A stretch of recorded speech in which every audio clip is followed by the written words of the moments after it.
Jour 2, la culture cellulaire. Bonjour à tous et bienvenue sur Passe dans le calendrier de l'Avent des méthodes d'études pour le mois de novembre. Aujourd'hui, on va parler de la culture cellulaire en biologie.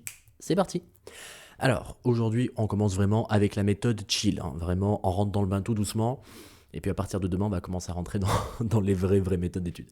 La culture cellulaire, c'est un peu le premier truc qu'on voit en biologie. C'est assez sympa et puis ça s'explique un peu par soi-même.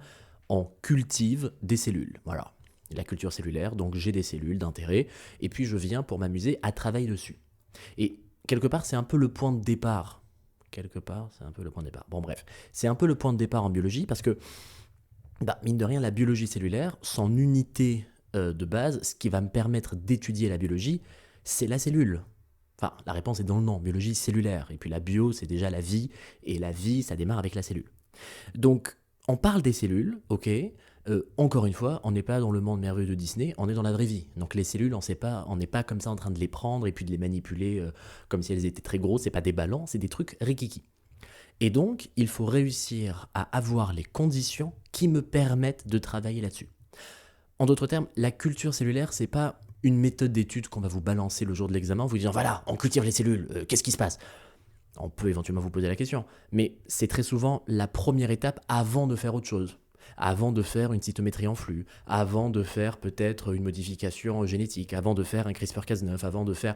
Bref, on a besoin au départ d'avoir ces cellules, et comme les cellules, elles ne sont pas en train de flotter de nulle part, j'ai dit flotter, vous connaissez la règle. Flotter dans l'air, trop lourd, de presque rien. Et donc, si je veux pouvoir étudier les cellules, j'ai d'abord besoin de pouvoir les cultiver. Ça veut dire quoi? Les cultiver, ça veut dire réussir à créer les conditions qui permettent à mes cellules de pouvoir survivre, déjà, c'est quand même un peu le b.a.-ba, mais au-delà d'assurer leur survie, je peux idéalement, et pourquoi pas d'ailleurs, assurer leur prolifération, si jamais mon type cellulaire est un type qui peut se proliférer, et donc se diviser, se multiplier. Donc, la question qu'on va se poser, c'est comment est-ce que je fais pour assurer ces conditions-là? Il ne faut pas chercher très loin, hein. La cellule, c'est ce qui nous constitue nous. Donc, ce dont moi j'ai besoin, c'est grosso merdo, à peu de choses près, ce dont la cellule a besoin. Parce que moi, je ne suis rien d'autre qu'une addition de cellules. Enfin, rien d'autre. D'un point de vue purement biologique, du moins, c'est à peu près ça, quoi. Et donc, qu'est-ce que j'ai besoin, moi, pour pouvoir survivre? Je sais pas moi, si demain je vous coupe l'accès à l'eau potable et à l'alimentation, vous n'allez pas faire très long feu. Même si cette notion a peut-être plus du mal à rentrer dans la tête de certaines personnes que d'autres. Et donc, du coup, au niveau cellulaire, c'est un peu kiff-kiff. Il faut que je puisse donner les ressources nécessaires pour assurer la survie des cellules. Donc, parmi les ressources, qu'est-ce qu'on a? Premièrement, ça coule de source, l'eau. Encore une fois, ça coule de source, mais peut-être pas pour tout le monde. Donc, j'ai besoin d'avoir de l'eau, d'accord, mais j'ai besoin également d'avoir des nutriments. Quoi comme nutriments? Tout ce qui permet à la cellule d'assurer son métabolisme, d'assurer sa respiration, d'assurer en gros tout simplement sa vie et sa survie. Donc des acides aminés, des vitamines, des protéines, des acides nucléiques pour pouvoir permettre d'assurer la transcription et la réplication de l'ADN. On peut rajouter à ça des sels minéraux et on peut également rajouter des lipides. Donc en gros, je te donne un peu le starter pack de métabolisme, donc protéines, lipides, glucides, je te rajoute de la flotte, je te rajoute un peu de sérum éventuellement, et je te rajoute des sels pour faire en sorte que, grosso modo, je puisse te permettre d'assurer ton métabolisme, et donc quelque part ta survie. Bien. Maintenant, on fait de la culture cellulaire, d'accord? Ça vous aura pas échappé qu'on n'est pas constitué de la même cellule identique, enfin je veux dire, on n'est pas dans la tête des Claudes dans Star Wars. Première et dernière référence que je vais sur Star Wars parce que je suis très mauvais en Star Wars. Mais en gros, j'ai plusieurs types cellulaires. Je veux dire, c'est pas la même chose de faire la culture cellulaire d'une cellule, je sais pas, musculaire, ou d'une cellule du foie, les hépatocytes, ou d'une cellule du pancréas, ou d'une cellule de la peau, d'une cellule d'un neurone, etc. Parce que j'ai plusieurs types cellulaires qui ont besoin d'avoir des milieux peut-être sensiblement différents en composition, qui ont des temps de réplication différents, qui peut-être d'ailleurs ne se multiplient pas du tout. Vous allez mettre des neurones en cellules. Vous m'appelez quand il y a une division, hein, parce que les neurones ne se divisent pas. Et donc, vous voyez que la culture cellulaire, c'est un principe un peu classique de tu prends une boîte et puis tu fous les cellules et puis tu leur donnes ce qu'il faut pour survivre. Mais enfin bon, le type cellulaire vient largement faire varier les manipulations que je vais faire. Parce que si je vous dis ma cellule, elle se divise comme ça, et elle se reproduit comme ça, à tout va, c'est des lapins, qu'est-ce qui va se passer? Au bout d'un moment, ma boîte, elle va être pleine, au fait. Je vais prendre ma petite boîte comme ça, super, trop bien, trop cool, je suis au labo. Je mets des cellules, peut-être pas beaucoup au début. Je leur mets les nutriments. Je leur donne également, il ne faut pas l'oublier, les constantes de température et de pression. Alors la pression, on n'y pense pas souvent, mais la température, oui. Des fois, les températures ont besoin d'être assez élevées. Des fois, c'est 37 degrés. Des fois, des cellules qui poussent avec un peu moins, un peu plus, surtout pour les bactéries. Bon, les bactéries, c'est autre chose. On va rester sur la culture de cellules eucaryotes. Et donc, au-delà de la température, au-delà de la pression, il y a aussi la notion du temps.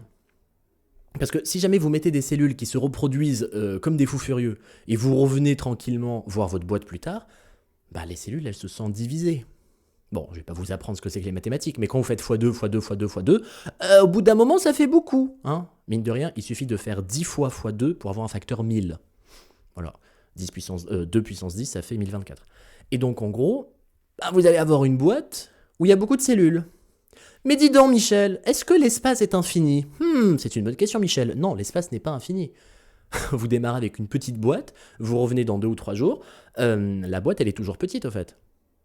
Et donc, qu'est-ce qui va se passer quand ces cellules vont tellement se diviser qu'elles vont littéralement occuper toute la place ? Bah, elles vont occuper le maximum d'espace et donc elles ne pourront plus se diviser. Donc là, ça commence à foutre la merde. J'ai une chambre relativement grande, d'accord, je suis tout seul, on peut être 2, on peut monter à 4, on va monter à 8, à 16, 32, 64, non, 64 on rentre pas chez moi. Et donc, je vais arriver à une étape qu'on appelle la confluence. Donc on dit, mes cellules, elles sont à confluence. En vrai, ça veut dire elles sont à confluence, façon dire que j'ai tellement eu de multiplication, j'ai tellement eu de réplication cellulaire, que mes cellules, elles sont littéralement à touche-touche et qu'elles n'ont plus la place de pouvoir se diviser. Mais c'est pas qu'une notion de place, la confluence, c'est aussi une notion de ressources. Parce que j'ai des invités chez moi, j'ai mis un peu de chips et j'ai mis, je sais pas moi, du guacamole, des cochonneries comme ça sur la table. Oui, au bout d'un moment, la chambre va être pleine, mais il y aura même plus il y aura même plus assez à bouffer. Donc en vérité, la confluence, c'est aussi bien d'un point de vue espace, j'ai plus d'espace, mais aussi j'ai plus de ressources. Parce que j'ai consommé tout ce qu'il y avait en nutriments, en glucose, etc., etc. Et je peux même aller plus loin. On est des êtres vivants, on fait du métabolisme matin, midi et soir. Donc les cellules, elles consomment, d'accord, mais elles ont également des déchets. Le métabolisme, c'est pas les poubelles jaunes. Hein, je veux dire, au bout d'un moment, il y a quelque chose qui revient. Vous faites la respiration, bim, je t'excrète du CO2. Vous faites du métabolisme, bim, j'excrète des métabolites. Vous faites des réactions, bim, des fois vous pouvez avoir des radicaux libres. Vous pouvez dégager de l'ammoniac. Enfin, il y a plein de déchets du métabolisme, que ce soit des glucides, des lipides et des protéines, qui fait qu'au bout d'un moment, non seulement j'ai plus de place, déjà c'est la merde, en plus j'ai plus de nutriments, donc c'est la turbosauce, et en plus j'ai des déchets, et des déchets qui peuvent être toxiques avec les cellules d'en face.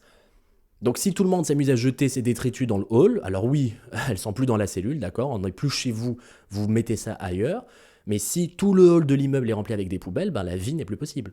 S'il y a trop de personnes collées comme ça les unes avec les autres, la vie n'est plus possible, et si jamais il n'y a plus de nutriments, il n'y a plus d'accès à l'eau, etc., la vie n'est plus possible non plus. Et donc, qu'est-ce qui va se passer à ce niveau-là ? On n'est pas des sadiques, n'est-ce pas ? Donc, on va pas laisser les cellules clamser comme ça, comme de la merde. Une fois qu'elles arrivent à confluence, on fait ce qu'on appelle un passage. Donc bon, sans avoir inventé la pluie, le passage, c'est, oh là là, suspense, c'est le fait de les passer d'une boîte à l'autre. Voilà, abonne-toi pour plus d'astuces. Non, je déconne même pas. Donc, les 2 mots qu'il faut retenir de ce cours, c'est la confluence, c'est-à-dire qu'en gros, j'ai vraiment gratté tout ce que je pouvais, je peux pas aller au-delà. Et quand j'arrive justement à cette confluence, je passe à, le 2e mot qu'il faut retenir, le passage, et donc je passe d'une boîte à une autre. Donc, vous vous doutez bien que si on s'amuse juste à faire ça en se disant « Oh là là, ma boîte elle est pleine, il faut que je prenne une autre, puis une autre, puis une autre », bon, si vous n'êtes pas complètement nul en maths, si à chaque fois vous avez une division, vous faites x2, x2, x2, c'est-à-dire qu'au bout d'un moment, il va me falloir un nombre infini de boîtes. Donc on n'est pas en train de voir les cellules se multiplier juste pour le kiff de se dire « Ouais, chez moi j'ai 10 milliards d'hépatocytes, dans ma cave ». Non, on fait ça parce qu'on est en biologie. Donc je ne vais pas m'amuser à changer de milieu, à changer de boîte, etc. en permanence. Je le fais parce que j'en ai besoin pour mon étude. Et peut-être que mon étude prend trop de temps, et ce qui fait que j'ai besoin de faire un passage entre-temps. Mais je veux dire, je vais pas démarrer ma vie en mettant des cellules dans une boîte, et puis je vais changer de boîte, et puis je vais rajouter des boîtes comme ça tous les 2 jours. Voilà, au bout d'un moment, les ressources dans la vraie vie sont également limitées. Donc, je fais ça parce que j'ai besoin de faire une manipulation, parce que j'ai besoin de faire une expérience, parce que j'ai besoin de prouver l'expression d'un gène, parce que j'ai envie de voir l'efficacité de mon médicament, parce que je veux faire des tests in vitro, etc. Mais voilà, gardez en tête qu'on a cet effet de ouais, je fais un passage, je change de boîte, je rajoute du milieu. On le fait parce qu'il y a une finalité derrière. On le fait pas en mode ouais, je joue aux Sims ou au Tamagotchi et puis je vais voir mes cellules comme ça pousser. Voilà, c'est juste de la biologie niveau cellulaire et on le fait parce qu'on a des besoins d'un point de vue d'études ou d'un point de vue d'éducation, etc. Ok, maintenant, petit quiz. Donc, toutes les cellules ne sont pas similaires, ce qui fait qu'on va avoir des besoins différents, on va avoir peut-être des consommations différentes, etc. D'accord, I get that. Mais au-delà de ça, c'est pas juste est-ce que je me reproduis ou pas, ou est-ce que je consomme plus d'acides aminés ou plus de glucose au début ou autre. C'est aussi comment je me comporte dans la boîte. Et en vérité, la cellule va se comporter dans la boîte, normalement, à peu près comme elle se comporte dans le corps. Bon, elle va pas s'amuser à faire des dingueries non plus. Mais si c'est des cellules qui viennent s'organiser pour faire un tissu solide, compact, etc., et si c'est des cellules qui flottent, je ne vais pas remettre Mylène Farmer, ça ne va pas être la même chose. Quand vous mettez vos cellules dans une petite boîte avec votre liquide, en fait, il y a deux possibilités. Soit les cellules viennent adhérer aux parois de la boîte, soit les cellules sont en train de flotter. Bon, là, ça me gratte, il faut que je le remette. Flotter dans l'air, trop lourd, de presque rien. Merci Mylène. Et donc du coup, on comprend que entre les cellules qui sont adhérentes à la boîte et les cellules qui flottent, je vais pas du tout avoir la même approche. Parce que vous comprenez, quand les cellules sont adhérentes, elles sont là, en train d'adhérer à la paroi. Donc du coup, le liquide avec les nutriments, etc., il est juste pour le coup vraiment en train de flotter et les cellules, elles sont comme ça, en train de faire des petits rangs et en train de coller tout simplement avec le fond de la paroi. Donc le moment où mes nutriments seront complètement épuisés, je prends ma petite pipette, j'aspire. Donc j'aspire l'eau qui reste avec tout simplement les déchets, parce qu'ils auront pris toute la bouffe et ils auront jeté toutes leurs poubelles, donc les métabolites toxiques, l'ammoniac, éventuellement des radicaux libres, les déchets du métabolisme de façon simple. Et j'aspire tout le bordel, je prends mon super milieu nutritif, et puis je leur fais une nouvelle livraison de stock. Donc, si jamais j'ai pas besoin que mes cellules se multiplient davantage, je peux faire un passage du pauvre, entre guillemets. Donc, je vais pas les prendre et les diviser pour en mettre un peu dans une boîte, un peu dans une autre boîte pour faire en sorte qu'ils aient plus de place. Je peux les laisser comme tels et juste changer le milieu. Parce que mes cellules sont adhérentes, donc finalement, qu'est-ce qu'on se fait chier ?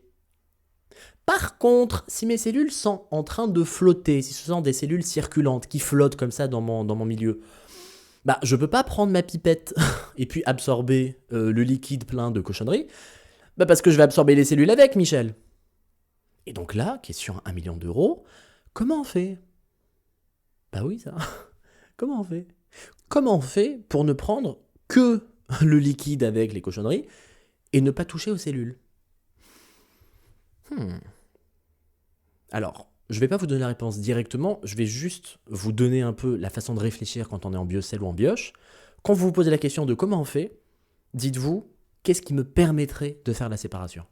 Comment on fait pour détecter ça au milieu de ça ? Comment est-ce qu'on fait pour détecter cette protéine au milieu de notre protéine ? Comment est-ce qu'on fait pour séparer ? Comment est-ce qu'on fait pour isoler ? Comment est-ce qu'on fait pour... Vous voyez ce que je veux dire ? Comment est-ce qu'on fait pour repérer ? Voilà. Comment est-ce qu'on joue à Où est Charlie ? Là, quel est le critère qui sépare ma cellule avec le milieu ? C'est pas du tout la même taille. D'un côté, on parle de petites molécules qui flottent dans un liquide, de l'autre, on parle de super grosses cellules. Alors oui, c'est pas du tout la même taille entre mes petits radicaux libres, etc., et mes grosses cellules, c'est pas du tout comparable. Mais quand je prends ma pipette, elle est très grande, que ce soit pour les protéines ou pour les cellules, et donc je risque de tout absorber. J'ai pas de pipette qui soit relativement à ce point fine, pour réussir à isoler toutes les cellules. Ou alors, même si je pourrais éventuellement avoir ça, ça prendrait trop de temps, ce serait chiant, ça prendrait trop d'argent. Et donc, comment est-ce qu'on fait ? On se fait pas chier, au fait. On absorbe tout. Oh là là, mais c'est horrible ! Non, en fait. Parce qu'une fois que je les absorbe, je fais pas comme pour les cellules adhérentes, où je n'aurais absorbé que le milieu avec les cochonneries que je fous à la poubelle. Là, j'absorbe tout. Je les mets dans un petit tube, qu'on appelle affectueusement les Falcon. Donc il y a des Falcon avec 5 ml, 10 ml, 50 ml, bon bref, c'est avec plusieurs contenances. Et mes petits Falcon, je vais tout simplement les mettre à la centrifugeuse. Centrifugeuse, pardon, oula. Ne me jugez pas, il est 4h du matin. Donc quand je mets mon liquide à la centrifugeuse, le liquide, il y a quoi? Il y a la flotte, d'accord? Il y a les petites saloperies, les petites cochonneries, l'ammoniac, les radicaux libres, les métabolites, etc. Bon, d'accord, who cares? Et il y a les cellules. Les cellules qui sont beaucoup plus lourdes que le reste. Donc, je ne vais pas vous spoiler la centrifugation parce que c'est quelque chose qu'on verra dans ce calendrier de l'Avent. Mais pour faire très simple, ce principe repose sur le fait que plus je suis gros, plus je suis patapouf, plus je vais couler. Et moins je suis gros, plus je suis léger, plus je vais rester en haut.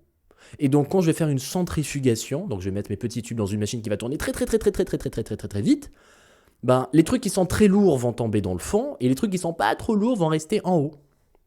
Le truc qui est dans le fond, un truc bien solide, bien dégueulasse, c'est ce qu'on va appeler le culot. Ah là là, Michel, il manque pas de culot. Là, pour le coup, le culot, c'est ce qu'il y a vraiment dans le fond. Donc le cul, oula, j'avais une blague, mais je vais pas la faire pour ne pas mettre l'épisode en explicite. Ne m'écoute pas, Spotify. Et donc, du coup, ce qui va se passer, c'est que je vais réussir à distinguer ce qui a complètement été rabougri dans le fond, le culot, et ce qui est au-dessus et qui nage. Ça nage au-dessus. Hey, on va l'appeler le surnageant.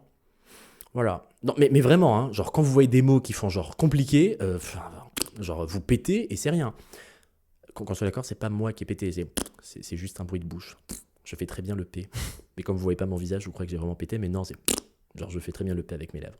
Voilà, chacun ses trucs. Donc, ce qui va se passer, c'est que quand mes cellules sont en suspension et que j'ai envie de leur changer le milieu, parce qu'elles ont tout bouffé, parce qu'elles ont que des détritus, parce qu'elles ont que des métabolites toxiques, etc., j'absorbe tout, je mets ça dans un super tube, ça va à la centrifugeuse, je ne récupère que le culot, et je le remets en culture. Et donc, pour vous accompagner sur tout le processus, on va se poser la question, hey, comment on fait pour récupérer le culot, sachant qu'il y a le surnageant au-dessus? Et donc là, on va s'amuser à faire la dextérité niveau bac plus 10. Moi-même, j'étais au labo, j'ai fait ça. Donc, vous avez votre tube, vous avez vos cellules qui sont toutes rabougries dans le fond, et vous avez un gros liquide au-dessus. Donc, vous prenez votre pipette, et là, j'ai envie de vous dire, on reprend les mêmes et on recommence. C'est exactement comme si vous aviez des cultures qui étaient adhérentes aux parois pour votre culture cellulaire au début. Vous prenez, et vous absorbez tout le liquide qu'il y a au-dessus. Donc, quand vous devez absorber le liquide et vous mettez la pipette relativement haut, c'est assez facile. Et puis, quand vous commencez à jouer un peu à la limite entre cellules et liquide, normalement, on essaye d'être dans un style où j'épargne des cellules et je vais essayer de pas trop en prendre. Donc, on préfère laisser éventuellement un tout petit peu de liquide méchant. Parce que c'est pas très grave de laisser un tout petit peu de métabolite dégueulasse si après j'ajoute un nouveau milieu. Et après, qu'est-ce que je fais? Je prends mon milieu, mon super milieu bien nutritif dans ma boîte, qui coûte des fois un peu cher d'ailleurs. Je prends mon milieu avec ma pipette, je le mets dans ces petits culots qui restent, éventuellement avec une toute petite couche de liquide, et du coup, je m'amuse à faire des allers-retours avec ma pipette, ting-tong, ting-tong, ting-tong, pour faire en sorte de, attention, le mot est important, mettre en suspension mes cellules. Parce que vous comprenez, quand vous passez à la centrifugeuse, vous avez une machine qui tourne, mais qui tourne à une vitesse, c'est un truc de fou furieux. Donc vous avez vos cellules qui sont tout à fait en bas parce qu'elles ont vraiment eu une force physique, la force de centrifugation, qui les a fait complètement rabougrir sur le fond. Et donc ça constitue comme une forme de corps un peu solide. Donc vous prenez votre eau nutritive, donc votre milieu de culture, neuf, frais, avec les nutriments, le glucose, etc. Et vous amusez à jouer un petit effet de pression, et vous faites comme une vague au fait, et vous vous amusez à essayer de les désolidariser, de les décompacter, de faire en sorte... c'est comme si vous avez du chocolat en poudre et que vous avez un gros bloc, et puis vous amusez à mettre du lait avec une petite pression pour faire en sorte que le gros bloc se dissolve, et qu'au lieu d'avoir beaucoup de lait blanc et un tout petit peu de bloc chocolat noir, j'ai juste un grand chocolat au lait, quoi. C'est un peu ce qu'on fait. Mais sauf que c'est avec du vivant. Slay! Donc, on s'amuse à faire ça, on remet nos cellules en suspension, et on le remet dans la boîte, et roule ma poule. J'ai gardé mes cellules qui ont réussi à avoir cette fois-ci un nouveau milieu de culture. Donc, quand on vous parle de passage, Là, pour le coup, je fais la petite précision, regardez un peu de quoi on parle dans votre fac. Parce que dans certaines facs, on va vous dire que le passage, c'est le fait nécessairement de devoir passer dans un autre milieu et de faire en sorte qu'ils aient plus de place. Et des fois, c'est juste changer le milieu de culture, comme ce que je suis en train de vous dire. Donc, entre changer le milieu de culture et changer le milieu de culture, plus donner plus de place, on va dire des fois, c'est plus souvent juste changer le milieu de culture. Parce que j'ai pas besoin d'avoir des cellules à l'infini, à moins que mon expérience me demande d'avoir d'autres cellules ou d'en avoir plus. On va dire que changer le milieu de culture, comme ce que je viens de vous dire, pour les cellules adhérentes, c'est facile. Pour les cellules en suspension, je passe d'abord à la centrifugeuse. Centrifugeuse. Putain, vraiment, je commence à bégayer. C'est la centrifugeuse, du coup. Et après, vous remettez en suspension le culot, vous remettez ça dans la petite boîte, et roule ma poule. Bien. On a parlé du milieu, d'accord, on a parlé du type cellulaire, on a parlé de la prolifération, des cellules qui adhèrent à la paroi, des cellules qui n'adhèrent pas à la paroi. Maintenant, on va parler d'une petite question pour finir l'épisode. Est-ce que mes cellules sont saines? Ça veut dire quoi? Est-ce que mes cellules ne sont pas malades, quoi? Alors, nous, on est des êtres pluricellulaires. Quand je vous parle de maladie, bon, il y a plein de trucs. Il y a le rhume, il y a le Covid, il y a la grippe, il y a le diabète, il y a le sida, il y a le cancer, il y a l'AVC, enfin bon bref, il y a plein de trucs. Les cellules, c'est relativement con, hein. Donc, la maladie classique qui peut toucher une cellule, c'est le fait que ce soit une cellule tumorale. Donc une cellule cancéreuse. Qu'est-ce que c'est qu'une cellule cancéreuse? Une cellule cancéreuse, c'est une cellule qui a décidé de dire « va te faire foutre ». Merde, j'ai dit un gros mot. Non, j'ai la flemme de le refaire. Bon, l'épisode sera explicite. C'est une cellule qui a décidé de dire « va te faire foutre » aux règles qui te dit « voilà quand est-ce que tu es censé te diviser » et qui se divise comme elle le veut. Et donc, vous imaginez bien que si une cellule décide de se diviser beaucoup trop rapidement, elle risque d'occuper trop d'espace. Ce qui est vrai dans ma petite boîte dans le laboratoire est encore plus vrai dans mon corps humain. Parce que dans le laboratoire, je me dis « oh là là, Michel, ma boîte elle est pleine. Bon, c'est pas grave, je vais faire un petit passage et je vais les mettre dans une autre boîte. Elles auront plus de place, les coquines. » Non. Dans la vraie vie, si au niveau d'une partie de, je sais pas moi, du poumon ou du pancréas ou, je sais pas moi, de l'estomac de Michel, il y a une cellule qui décide de dire « fuck off, je commence à me développer et à me multiplier autant que je le veux », Michel va avoir un cancer du poumon ou un cancer du pancréas ou un cancer de l'estomac. Et comme on ne peut pas s'amuser à faire un passage dans la vraie vie parce que mon organe il est limité dans l'espace, vous allez tout simplement avoir une boule, une tumeur qui va commencer à se développer et qui non seulement va prendre de la place, va faire pression sur les autres cellules saines, va s'accaparer beaucoup de nutriments et va dégager beaucoup de cochonneries. Et des fois, comme la place n'est pas assez suffisante, la tumeur peut décider d'aller ailleurs. Elle fait son propre passage. Et quand la tumeur qui s'est déclarée initialement dans un organe décide d'aller dans d'autres organes, alors nous, quand on change de boîte, on en appelle ça juste un passage. Voilà, un passage un peu de luxe parce qu'on leur fait changer de boîte, on leur donne plus de place. Au niveau biologique, quand la tumeur décide d'aller voir ailleurs pour avoir plus d'espace à coloniser, c'est ce qu'on appelle des métastases. Donc vous voyez, finalement, l'oncologie c'est l'étude des cancers, la biologie, et quand on vous parle des maladies, etc., ça peut paraître un peu tricky, un peu en mode « oh là là, c'est compliqué », mais des fois, ça suit vraiment des principes relativement universels. Occuper de la place, se diviser, se propager, et aller ailleurs pour avoir plus de place. Sauf que moi, dans mon corps, j'ai pas de box de stockage, j'ai pas un endroit en mode « alors, tu sais quoi, Michel, s'il y a une tumeur, tu l'envoies là-bas, ouais, j'ai loué un box de 5 mètres carrés, c'est trop bien. » Non. C'est ça, au fait, le cancer. C'est juste une cellule qui ne respecte pas l'emploi du temps et qui décide de se diviser. Sauf que ça va bien sûr avoir des conséquences absolument dramatiques, parce que ça va venir toucher le reste du corps, parce que ça va venir affaiblir Michel, ça va venir prendre une partie de la circulation sanguine, une partie des nutriments, ça vient grossir, ça vient impacter la vie de façon générale. Et puis bon, j'ai pas besoin de vous l'apprendre, les cancers malheureusement tuent chaque année des milliers de personnes, des millions de personnes même au niveau du monde. Et donc voilà ce que c'est qu'une cellule tumorale, voilà ce que c'est qu'une cellule cancéreuse. Et croyez-le ou non, enfin croyez-le du coup, parce que si vous le croyez pas, ça m'arrange pas. Enfin, ça vous arrange pas, parce que c'est vous qui passez le concours, moi c'est bon, moi je suis déjà docteur. Des fois, on étudie dans un laboratoire avec des cellules cancéreuses. Oh non, mais c'est horrible, pourquoi tu dis ça? Oui. Vous savez pourquoi? Parce que Ce qui est excessivement chiant quand les cellules sont dans le corps de Michel, c'est que ce sont des cellules qui se divisent à tout va, qui ont plein de mutations, qui respectent rien, qui sont beaucoup plus résistantes, des fois qui sont carrément, on va dire carrément immortelles, qui s'amusent à se diviser à tout va. Mais autant c'est vraiment horrible quand ça arrive dans le corps de quelqu'un, autant quand on est derrière la paillasse, on se dit « Hey, jackpot !» Bah dis donc Michel, c'est des cellules qui n'arrêtent pas de se diviser, qui ne meurent pas, qui sont grosso modo immortelles. Bon, les cellules immortelles, c'est vraiment après plusieurs divisions, donc c'est pas... C'est des cellules tumorales plus, on va dire, qui sont pas très chiantes, qui même lorsqu'elles arrivent en confluence, elles font pas leur chochotte parce qu'elles sont relativement résistantes, et qui arrivent à se multiplier assez facilement. Donc, les cellules cancéreuses dans le corps, non.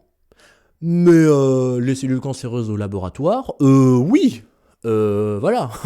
J'ai pas envie de dire cette phrase parce qu'elle a l'air horrible, mais le malheur des uns fait le bonheur des autres. Non, je veux pas dire cette phrase, je la retire.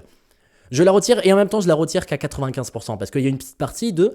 On utilise les avantages, avec beaucoup de guillemets, de la cellule cancéreuse pour la rendre un super outil de travail en biologie. Alors là, pour le coup, on va pas faire les cellules cancéreuses pour se dire « Alors, on va voir comment la cellule, elle se comporte dans son environnement naturel. » Non, là, pour le coup, on va y aller en mode « Bon, soit directement pour faire des essais pour voir est-ce que ça va flinguer la cellule cancéreuse, pour des essais de traitement, soit au contraire, c'est juste pour pouvoir étudier quelque chose et j'ai besoin d'avoir des cellules relativement costauds, des cellules qui peuvent rester vivantes ou des cellules qui sont relativement, on va dire, stables entre les divisions et qui, je sais qu'elles vont pas me lâcher au bout de 20 divisions en mode « Ah non, deviens des cellules sénescentes, on est fatigué » parce que, en fait, c'est des zombies, quoi. Les cellules normales, c'est des êtres vivants, voilà, ils sont vivants, mais au bout d'un moment, ils vont crever. Les cellules tumorales immortelles, rendues immortelles parce qu'elles se sont divisées 50 fois, 100 fois, enfin elles se sont divisées un nombre incalculable de fois, ce qui fait que après, au bout d'un moment, elles deviennent complètement stables. Elles vont réussir à se diviser identiques à elles-mêmes. Ça devient des zombies, ou des vampires, ou des momies, enfin bon bref, je pense que ça dépend du film que vous regardez. Mais en gros, c'est moche, ouais, mais hey, ça assure une forme de stabilité, et donc on peut faire des super études dessus. Et là, je vais vous raconter l'histoire des cellules ELA. Je regrette cette chanson. Donc, les cellules ELA, donc ELA, H-E-L-A, c'est probablement des cellules que vous avez déjà vues dans vos cours, dans vos polis ou quelque chose. Et on va parler aujourd'hui de, qu'est-ce que c'est ? Alors, pourquoi on écrit les cellules H-E-L-A ? Je précise même H majuscule E, L majuscule A. Parce qu'au fait, c'est des cellules qui portent le nom de la personne d'où proviennent initialement ces cellules. C'est une brave dame qui s'appelait du coup Henrietta Lacks, et qui est morte en 1951, que Dieu est sans... Que paix... Merde. Qu'est-ce qu'on dit quand une personne est morte ? On peut dire qu'elle repose en paix, paix à son âme, et que Dieu... Il n'y a pas un truc qui commence par que Dieu repose... Non, c'est pas ça. Bon, bref, elle est morte, la pauvre. Mais avant de clamser, donc elle est partie à l'hôpital, John Hopkins, si vous êtes curieux aux États-Unis, et du coup le médecin lui a prélevé, sans vraiment l'en informer, des cellules de son cancer du col de l'utérus, parce que c'est ça qu'elle avait la pauvre dame, un cancer du col utérin, ou cervix comme on dit en anglais, et donc du coup il a prélevé ces cellules, sans l'en informer, parce que finalement lol, et il a essayé de cultiver ces cellules, et contrairement à d'autres cellules cancéreuses qui tenaient pas vraiment bien la route au bout de quelques temps, il s'est rendu compte que les cellules de Henrietta Lacks, elles tenaient quand même relativement bien la route. Et elles tiennent tellement bien la route que jusqu'à présent, en 2024, ça date de 51, donc ça fait quasiment 75 ans cette histoire, on continue encore à s'échanger ces cellules. C'est-à-dire qu'à l'échelle mondiale, la dame elle est morte depuis très longtemps, la pauvre, et... on continue encore à travailler sur des cellules qui viennent de sa schneck, qui viennent de son cancer du col de l'utérus. Voilà la petite histoire des cellules ELA. Alors, vous vous doutez bien que ces cellules-là, mais quand je vous dis elles sont flinguées, mais genre c'est peu de le dire, elles sont archi flinguées. Elles ont eu un nombre de multiplications, de divisions, de mutations. Genre vraiment, vous regardez leur noyau, vous regardez leur karyotype, genre pour voir un peu l'ADN et tout, c'est une boucherie. Genre vraiment, on dirait même pas que ça vient de l'être humain, quoi. Ça a été tellement muté, enfin genre, on se douterait à peine que c'est du vivant. Mais hey, c'est pas très grave, lol, parce que ça reste une cellule. Donc, ça peut quand même me permettre de faire une culture cellulaire. Ça peut me permettre d'avoir des effets et de pouvoir étudier un métabolisme. Ça peut me permettre de pouvoir étudier les effets de mon médicament. Ça peut me permettre de voir si mon médicament atteint la santé de mes cellules. Donc, qu'on soit d'accord, les cellules qu'on appelle les lignées, quand on vous parle de lignée, on vous dit ouais, ça c'est une lignée cellulaire. Quand on vous dit lignée, il faut que dans votre tête ça fasse. Non, je peux faire mieux. Il faut que dans votre tête ça fasse. Voilà. Et dans votre tête, ça doit faire pour vous dire, hey, si c'est une lignée, ça veut dire qu'en gros, elles sont toutes un peu pareilles, c'est un peu stable dans le temps, genre c'est répété, répété, répété, répété, répété, répété. Donc du coup, c'est une cellule cancéreuse / une cellule immortelle. On va pas vous dire cellule cancéreuse, on va vous dire ouais, c'est une cellule immortelle. Genre vous allez penser à Twilight en mode ouais, c'est Robert Pattinson, il ne vieillit jamais. Mais ça veut juste dire qu'au fait, c'est un vampire quoi. Donc là, pareil, on va dire ouais, c'est une lignée cellulaire. Vous allez penser à la lignée royale, on va vous dire ouais, c'est une cellule immortelle, waouh. Oui, ça veut juste dire que c'est une cellule cancéreuse qui est immortelle, certes, mais vous regardez à l'intérieur, c'est juste un bordel pas possible. Donc, les lignées cellulaires, vous vous doutez bien qu'on ne va pas les utiliser, on ne va pas les cultiver juste pour se dire « Waouh, c'est trop beau, c'est trop joli ». On les fait parce que, d'accord, ça c'est quand même assez éloigné de ce qui est censé être une cellule eucaryote du règne humain, mais hey, ça reste des cellules, donc je peux quand même faire des manipulations dessus. Et donc, j'en profite pour finir l'épisode sur cette distinction absolue qu'il faut faire entre la culture cellulaire primaire et les cultures cellulaires secondaire. On fait les bruits comme on peut. Donc la culture cellulaire primaire, c'est grosso modo la culture des cellules qui viennent des organes, qui viennent de mon patient, qui viennent d'une étude. Donc en vrai, c'est tout beau, c'est tout propre, c'est frais, consommé local, ça vient de sortir, c'est au marché du village. Là, pour le coup, on peut faire des études dessus, on peut regarder comment est-ce qu'il se comporte, on peut voir s'il n'y a pas des problèmes en biopsie, etc. On peut faire réellement une étude sur ces cellules. L'avantage, c'est que c'est tout frais. L'inconvénient, c'est que ça va pas tenir très longtemps. De l'autre côté, on peut faire des études sur des cellules HeLa, sur des cellules qu'on appelle les lignées. L'inconvénient, c'est que c'est complètement flingué, donc on ne pourra pas faire un truc très très très précis ou un truc très très personnalisé. Mais l'avantage, c'est que ça tient, c'est que c'est résistant, c'est que ça continue à se multiplier, et que si je les flingue, c'est pas grave, il y en aura d'autres. Vraiment, les cellules HeLa, vraiment, c'est présent dans tous les labos de tout le monde, quoi. Ça a démarré dans le cancer du col de l'utérus d'une pauvre dame au milieu du siècle passé, et là maintenant, c'est présent dans quasiment, je sais pas combien de millions de paillasses à travers le monde. Comme quoi, voilà. Et Taylor Swift qui croit qu'elle est connue. Alors que Henrietta Lacks, on est tous en train d'étudier avec des cellules qui viennent de elle, quoi. Genre, what? Enfin, bon, bref. Voilà pour le petit topo sur les cellules HeLa. Donc, voici donc qui conclut l'épisode sur la culture cellulaire. Je pensais pas que ça allait tenir aussi longtemps, mais bon, j'ai préféré bien en parler. La culture cellulaire qui, je le répète, est plutôt une première étape quand on fait de la biologie, parce qu'après on va faire plutôt d'autres manipulations derrière, mais des fois on va vous en parler dans les notions, on va dire ouais, on fait ça, une centrifugation, on récupère le culot, le surnageant, on prend du milieu, etc., etc. On peut vous embrouiller facilement, là au moins vous connaissez vite fait les étapes, les cellules, le milieu et compagnie. Petite précision sur le milieu, des fois on peut prendre ce qu'on appelle du sérum de veau fœtal, ça veut littéralement dire ce que ça veut dire. Donc, le sérum de veau fœtal, c'est très cool parce que c'est très riche en nutriments, c'est super, mes cellules elles vivent très bien dessus. L'inconvénient c'est que c'est un sérum de veau fœtal. Donc ça quand même soulève pas mal de questions vis-à-vis du bien-être animal et vis-à-vis de l'éthique. Donc bon, des fois ça tend à être remplacé vers des sérums non animaux pour faire en sorte qu'on puisse quand même donner à nos cellules tout ce qu'il faut sans pour autant venir faire chier des veaux au niveau fœtal. Voilà. J'espère que l'épisode du jour vous aura plu. On se retrouve demain pour le jour 3 et demain on va faire un super banger. Demain on parle de la cytométrie de flux et donc on va parler du fax. Je dis bien cytométrie de flux. Peut-être que vous dites cytométrie en flux, mais non, c'est la cytométrie de flux qu'on peut également appeler fax. C'est pas le fax, ouais, je t'envoie un fax, Michel. Non, c'est fax, F-A-C-S. Voilà. Parce qu'il y a des petits acronymes comme ça, on croit qu'on les comprend, et puis quand vous les voyez écrits, vous dites « Ah, ça voulait dire ça !» I'm give you one even better. Quand j'ai commencé mon stage à l'hôpital, on parlait de sécu, j'ai compris que c'était la sécu, genre S, E accent aigu, C-U, genre pour dire la sécurité. Finalement, c'était le CQ, la lettre C et la lettre Q, pour dire le contrôle qualité. Donc voilà, c'est bien de le savoir plus tôt.